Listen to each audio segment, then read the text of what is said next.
welcome back to another episode of Karen and Her Travels. My name is Karen and I'll be your host for today.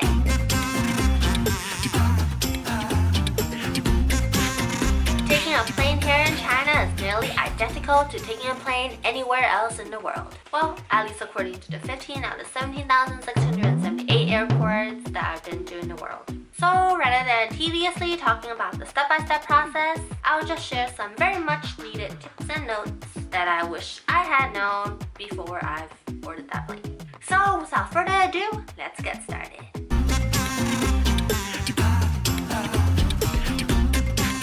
In China, I use WeChat to order my tickets.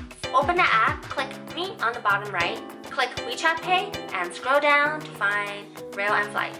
And that's it! Super easy and simple, right? If you have VPN, you can always order from Trip.com, Expedia, your Student Universe, and the likes. But my VPN just kept crashing on me in China, so make sure you find a stable VPN. Also, I found out that buying my ticket through WeChat is a lot cheaper. I usually save at least $50 to over $100 just by using WeChat as opposed to other English websites when I'm purchasing domestic tickets in China.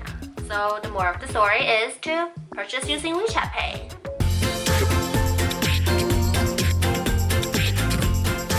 Then obviously use public transportation like the subway or the bus if you are familiar with the area, or if you have a light load.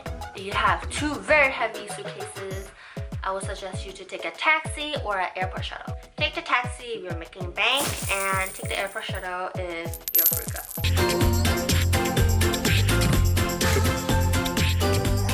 Come to the airport 2 hours before departure if you're taking a domestic flight, and 4 hours before departure if you're taking an international flight. And why so early? Lines.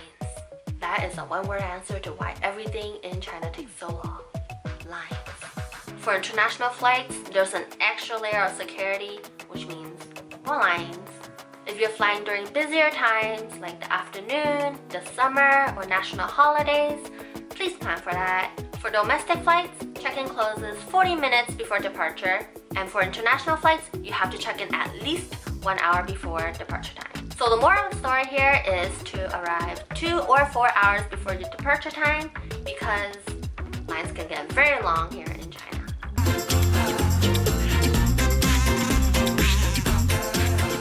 China is really strict about what goes in your carry-on bag and your check-in bag. For example, I've always thought camera batteries and external batteries should be in your check-in bag. At least in Japan, Korea, and the United States it is.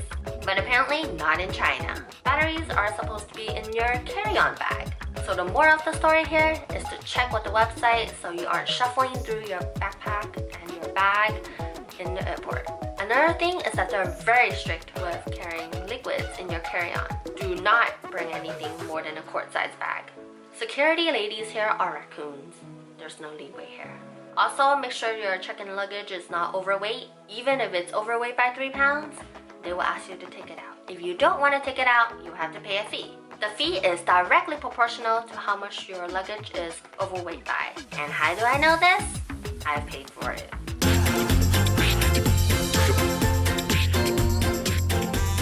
Funny enough, for some of the times, the prices for both the train and the plane are the same. Obviously, the trains would take a longer time because they are slower than planes. However, please keep in mind that you have to get to the airport, which is usually located in the outskirts of the city. And then you also have to arrive at the airport at least 2 hours earlier. Then after your flight, you have to retrieve your luggage and then head towards your accommodation, whether that be a hostel, a hotel, or Airbnb. Whereas for trains, they're usually within the city, though some are a little bit on the outskirts of town. However, they're definitely closer to city center than the airport. Getting to and from the station really depends on where you are, and there's usually no hassle getting your luggage. So please do the math to see if you're actually saving money and time when you're making a decision between the two. Oh, if you're in for the views, the plane's got you with the bird's eye view, and the train's got you with the level-headed face-to-face view. Two very different things and depends on what your eyes want to feast on.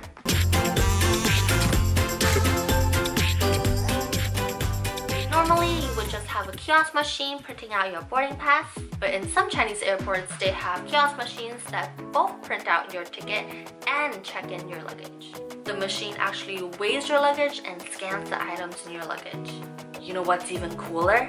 They've even got a machine that scans your face to get your flight information, and it works!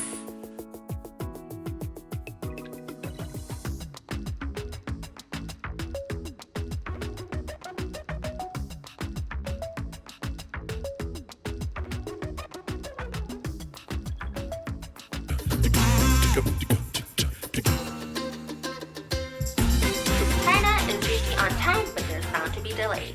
I was in Harbin, which is a city in northern China, very close to Russia, early this January on a plane.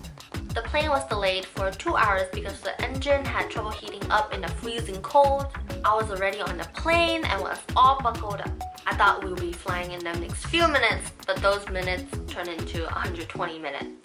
I would have been a lot happier if they told us before we boarded the plane that the engine was not ready yet, but didn't. So I just want to tell you guys that some delays are inevitable and that you gotta be patient.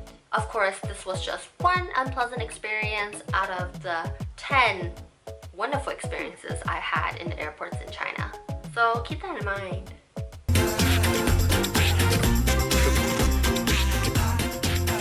If you have a long flight, planes in China serve you food, and the food is quite delicious. And it tastes better when you're accompanied with views like this.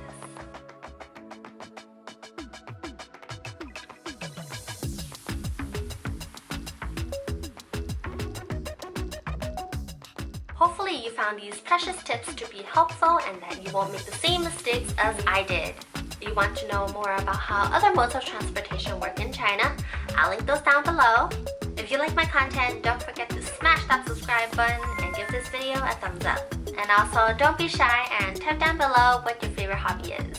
One of mine is watching Chinese and Korean dramas. Until next time, bye bye!